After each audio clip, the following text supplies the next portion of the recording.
জীবনে সফল হওয়ার জন্য কিছু কথা যা অনুসরণ করা উচিত।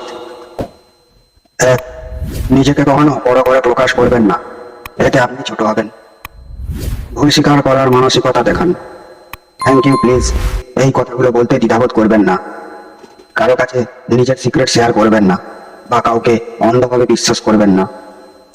অভিজ্ঞতা ছাড়া ব্যবসা করতে যাবেন না। কর্মে আসক্ত হবেন না, এতে করে আপনি ক্ষণস্থায়ী সুখের জন্য সুন্দর জীবন হারাবেন। কখনো পরচর্চা করবেন না। যে ব্যক্তি আপনার সামনে অন্যের নিন্দা করে সে নিশ্চিতভাবে অন্যের সামনে আপনার নিন্দা করে। গাধার সাথে তর্ক করতে যাবেন না। তর্কের শুরুতেই গাধা আপনাকে তার স্তরে নামিয়ে আনবে, তারপর আপনাকে সবার সামনে অপদস্থ করবে।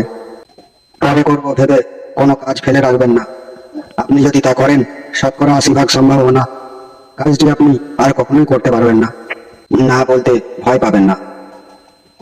স্ত্রীর কারণে বাবা মাকে বা বাবা মায়ের কারণে স্ত্রীকে অবহেলা করবেন না।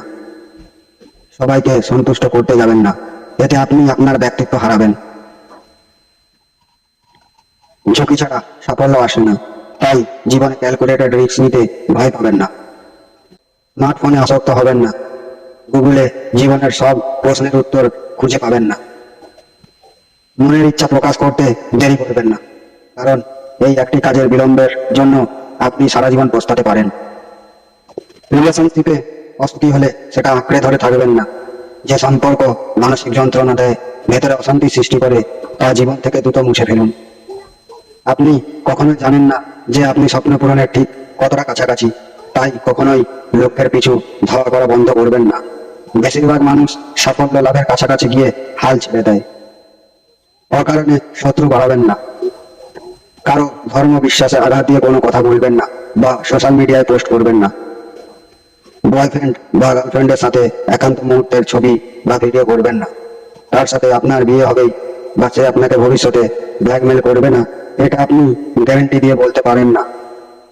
যে আপনার কথা শোনার জন্য প্রস্তুত নয়, তাকে কিছু শেখাতে যাবেন না। সে ঠকবে, ভুল করবে, ধাক্কা খাবে, তারপর একসময় ঠিকই আপনার মূল্য বুঝতে পারবে। নিজের সম্মান বিসর্জন দিয়ে মানুষের সাথে সম্পর্ক রক্ষা করবেন না। যেখানে আপনার সম্মান নেই, সেখান থেকে এখনই নিজেকে গুটিয়ে নিন। টাকার পেছনে দৌড়াতে গিয়ে প্রিয়জনদের বঞ্চিত করবেন না। যেটা হাতছাড়া হয়ে গেছে সেটা নিয়ে আফসোস করবেন না। কথাগুলো মনে রেখো আর আমাকে ফলো করে জীবনে এগিয়ে চলো।